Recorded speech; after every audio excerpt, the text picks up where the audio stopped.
قال يقوت الحموي في معجم الأدباء: وقال بديع الزمان يمدح الصحابة ويهجو الخوارزمية ويجيبه عن قصيدة رويت له في الطعن عليهم: وكلني بالهم والكآبة طعانة لعانة سبابة للسلف الصالح والصحابة أساء سمعا فأساء جابه.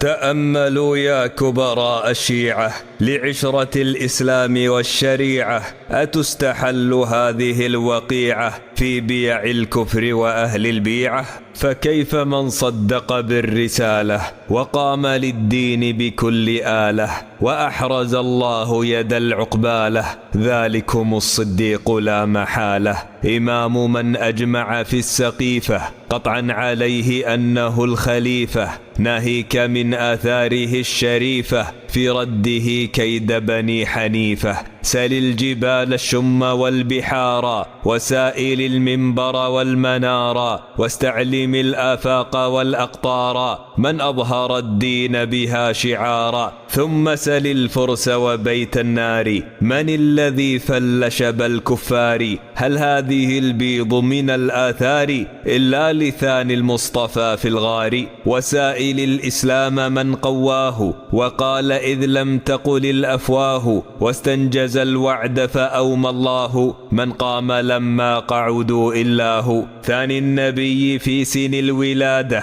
ثانيه في الغارة بعد العادة ثانيه في الدعوة والشهادة ثانيه في القبر بلا وسادة ثانيه في منزلة الزعامة نبوة أفضت إلى إمامة. أتأمل الجنة يا شتامة ليست بمأواك ولا كرامة إن امرأ أثنى عليه المصطفى ثم توالاه الوصي المرتضى واجتمعت على معاله الورى واختاره خليفة الرب العلا واتبعته أمة الأمي وبايعته راحة الوصي وباسمه استسقى حي الوسمي ما ضره هجو الخوارزمي. سبحان من لم يلقم الصخر فمه ولم يعده حجرا ما أحلمه يا نذل يا مأبون أفطرت فمه لشد ما اشتاقت إليك الحطمة. إن أمير المؤمنين المرتضى وجعفر الصادق أو مسرضا لو سمعوك بالخنا معرضا ما ادخروا عنك الحسام المنتضى. ويلك لم تنبح يا كلب القمر ما لك يا مأبون تغتاب عمر سيد من صام وحج واعتمر صرح بإلحادك لا تمشي الخمر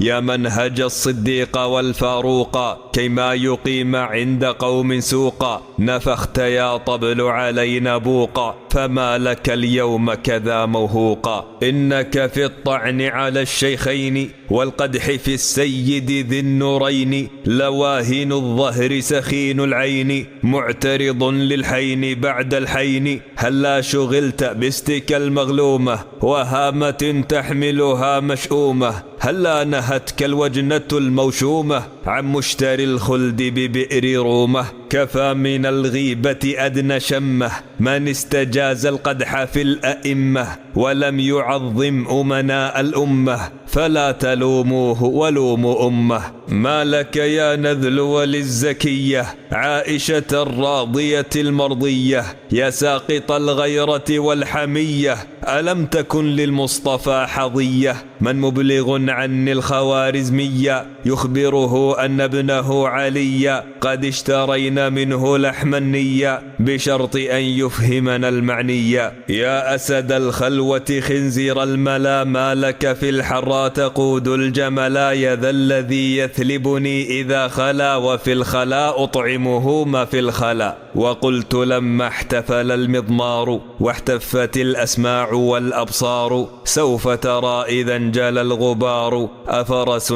تحتي أم حمار.